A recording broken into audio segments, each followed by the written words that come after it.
لە هەمویان ناخۆشترە، لە هەمویان جەرگ بڕترە.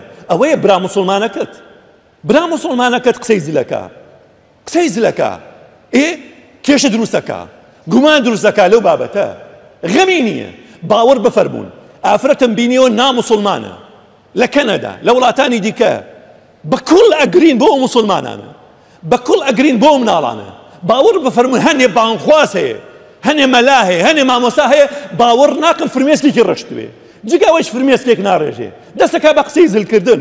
ئەوانە دەست پێشخەریان کرد، ئەوان هاتن چوونە ئەمریکان داگیر کرد و وڵاتێکیان بۆ خۆیان دروست کرد. دەست پێشخەری ئاوا بێ.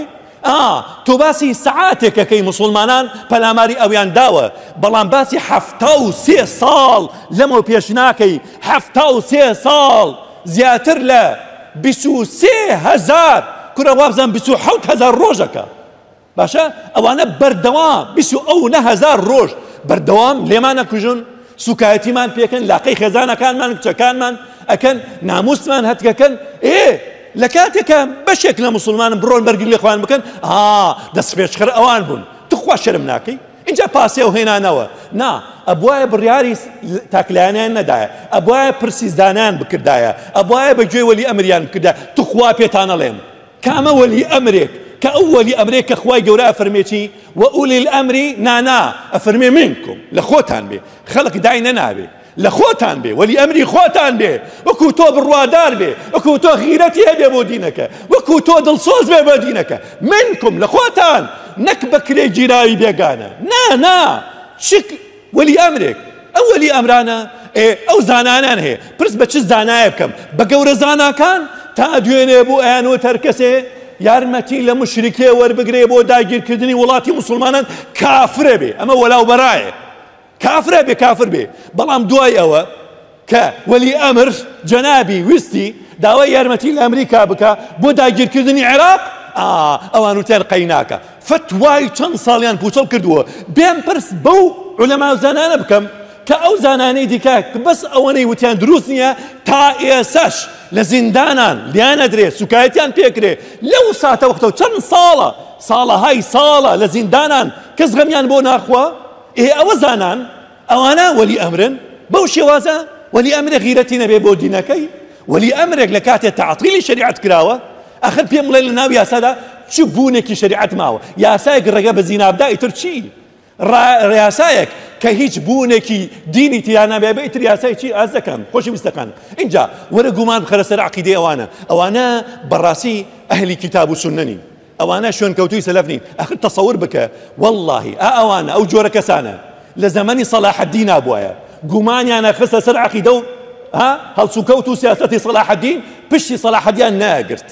باشە لە زەمانی قوتزا بوونایە، لە زمانی محەممەد فاتحا بوونایە، لە زمانی عومەر مختارا بوونایە، لە زمانی عەبدولکەریمی خەتابی پاڵەوانی مەغریبا بووایە، لە زمانی عەبدولقادری جەزائیری پاڵەوانی جەزائیر، عەبدولحەمید بن باز زانا و پاڵەوانی جەزائیر بوونایە. باشە ئەیانوت ئەوانە عەقیدەیان تەواو نییە، ئەوانە سیاسەتیان تەواو نییە، ئەوە چیەکەن، ئەوە نازانم چی، هەزار بیانیان و ئەدۆزیەوە.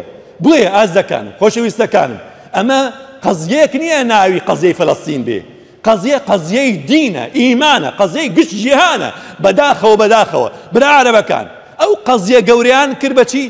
بچووکیان کردەوە چەندەها ساڵ قەزیەت الئومە العەرەبیە. دوایەوە لەبەر چی؟ لەبەرەوەی ئەمە قەویەکان دروستیان کرد، لەبەرەوەی من و تۆی کورد، فارس، تورک، ئەوە عەرەبەکان لەبەرەوەی غەمێکیان نەمێنێ بۆ بابەتە، دڵسۆزیێکیان نەمێنێ بۆ بابەتە. اینجا بەرەبەرە دوای قەزیەت الئومە العەرەبیە بچوو کرایە بوو بەچی؟ بوو بە قەزیەی فەلەستین. بچوو کرایەوە لەبەر چی؟ لەبەرەوەی وڵاتی دراوسەی غەمی بۆ نەخوا. بڵێ ئەوە کێشەیەکی ناوخۆیە. ئێستا هەر هەمویان تۆقاون ئەڵێن ئەترسین تەشەنە بگاتە وڵاتی ئێمە. ئەی باشە فەلەستین وڵاتی تۆ نییە؟ بە وڵاتی خۆتی نازانی؟ یعنی چی وڵاتی ئێمە؟ ئەم پارچەکردنە چییە؟ قال ئەڕەهتی ئەعەزز عەلەیکم من الله. ئایا قەومەکەت، ئایا وڵاتەکەت، ئایا یعنی ئەو ئایدیاکەت، حیزبەکەت لا خوا پیرۆسترە بەلاتەوە، بەڕێزترە، گەورەترە بەلاتەوە. اینجا دوایەوە قەزیەی فەلەستینیشان بچوو کردەوە، کردیانە چی؟ قەزیەی غەزە. دوایە بچووکیان کردەوە قەزەی چی؟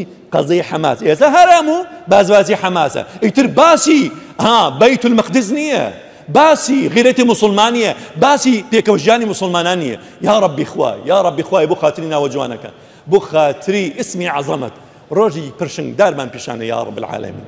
یا ربی، یا ربی، یا ربی، قەت نەمانکەی لە بەشێک لەوانەی موامەرە و پلانەی جێڕن بەوەی بزانن یان نەزانن دژی دینەکە، دژی ئومەتەکەت. یا رب العالمین، یا الله، یا الله، یا الله، یا الله.